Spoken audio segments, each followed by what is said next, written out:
Bonjour à tous et bienvenue dans ce nouvel épisode de C'est mon ressenti.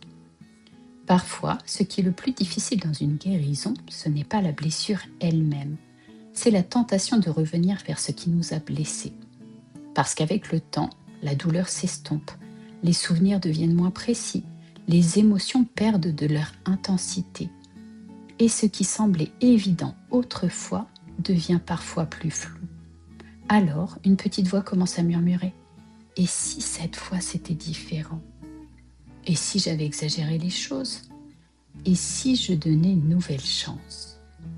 Et pourtant, il existe une phrase qui mérite d'être gardée précieusement en mémoire. Ne retournez pas vers ce qui vous a brisé. Vous avez déjà mis du temps à vous en remettre une première fois. Parce que lorsque nous sommes enfin sortis d'une situation qui nous faisait souffrir, nous oublions parfois à quel point il a été difficile d'en sortir. Aujourd'hui, j'aimerais vous inviter à réfléchir à cette tendance que nous avons tous parfois, celle de vouloir retourner vers ce que nous avons pourtant dû quitter pour nous protéger. Il y a une chose étonnante dans le fonctionnement de notre mémoire. Avec le temps, elle ne conserve pas toujours les souvenirs de manière équilibrée. Elle aime embellir certaines périodes, elle met en lumière les bons moments, les moments de joie, les instants de complicité, les souvenirs rassurants, et progressivement elle laisse dans l'ombre tout ce qui nous faisait souffrir. C'est un mécanisme profondément humain, car notre esprit préfère souvent la familiarité même lorsqu'elle nous a fait du mal. L'inconnu peut faire peur, le changement peut être inconfortable. Alors parfois, nous idéalisons ce que nous avons quitté. Nous regardons le passé à travers le filtre de la nostalgie. Mais la nostalgie est rarement un reflet fidèle de la réalité.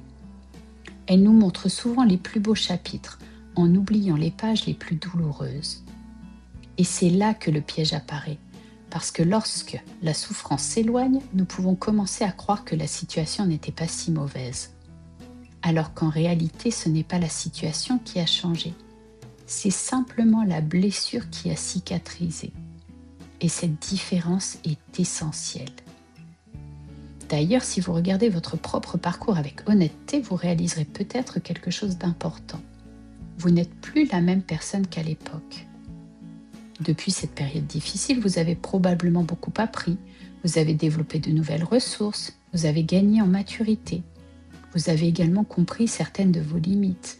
Vous avez découvert ce que vous étiez capable de supporter, mais aussi ce que vous ne vouliez plus accepter. Peut-être même que vous avez dû vous reconstruire.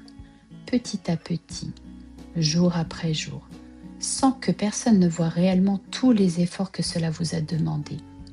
Les nuits où vous doutiez, les moments où vous aviez envie d'abandonner, les jours où avancer semblait impossible.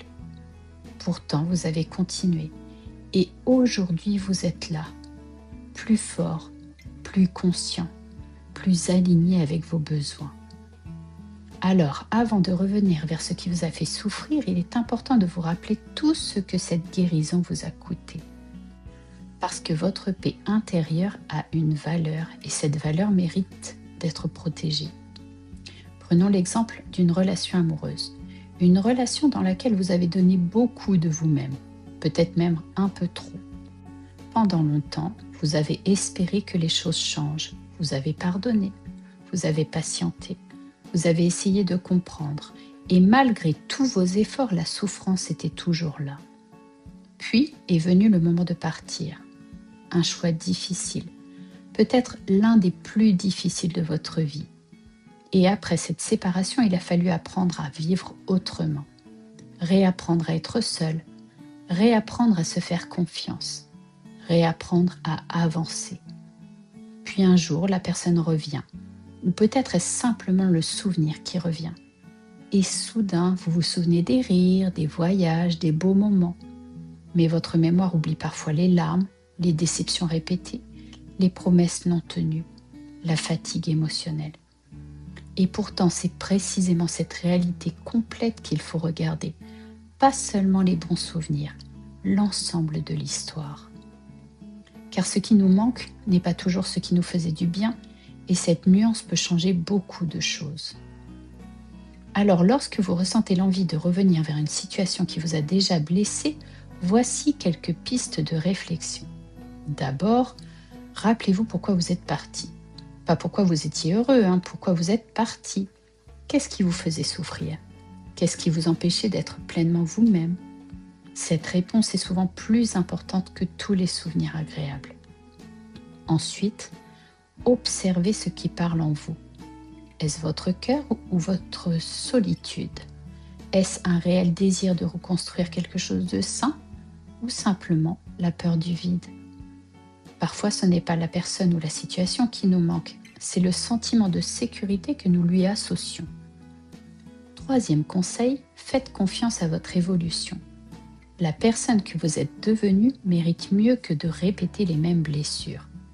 Votre croissance a du sens, votre guérison a du sens. Ne minimisez jamais le chemin parcouru.